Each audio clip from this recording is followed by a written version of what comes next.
Jehovah's Witnesses believe the men who make up the governing body are chosen and directed by God. Yet out of apparent indifference or ignorance or worse, the governing body allowed witnesses to illegally bribe officials while at the same time holding others to a policy that resulted in their wholesale rape and slaughter.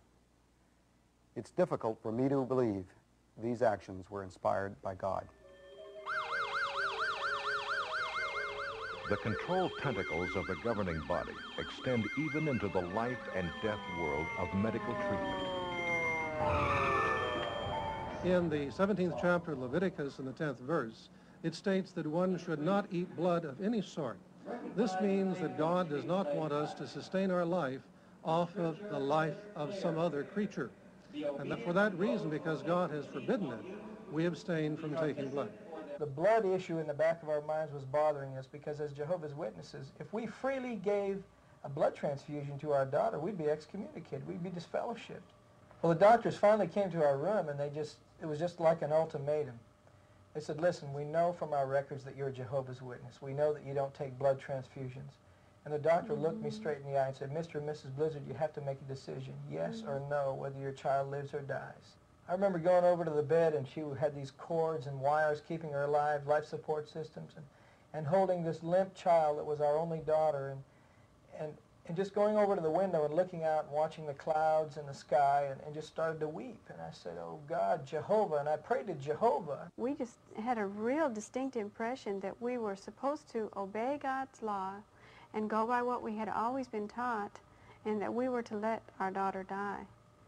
And so we just called the doctors back in and told them that we had just had to let her die, that we had to obey God's law. About a half an hour later, a sheriff deputy came to our room and gave my wife and I both citations, and they told us that a court order has already been issued, your daughter is going to get the blood, and they also warned the staff of the hospital not to allow us to take Jenny out of the hospital. And we were charged with child neglect and abuse. The witnesses, there was multitudes of them that came up to the room, just swarmed the room, tried to giving us watchtower articles about artificial blood, and you just can't let your child take that blood, and just putting this heavy guilt trip on us. The elders were relieved to find out that there was still time to get Jenny out of the hospital, and they would come up to me and say, hey, I've got a plan. We can get her, we can hire a helicopter, we can sneak her out of this hospital, just unhook the tubes, and we're gone. And I said, wait a minute. You can't do that. It's against the law. I'll be charged with murder. They said, that's a chance you're going to have to take. And I just told them, look, I just can't let my child die in that way. And the elders were just so upset. They left in a huff. They were mad. And one of the elders said on the way out, he looked me in the eye and said, you know what? I hope your daughter gets hepatitis from that blood. And that was just the straw that broke the camel's back. I was just broken here. My own people, God's organization, turning against me, cursing me, because I just wanted to see my child live. And so they left. And we were all alone. Even my own parents didn't come see us.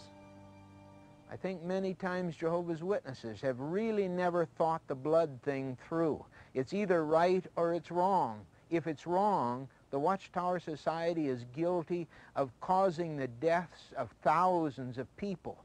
That's wrong. It's evil.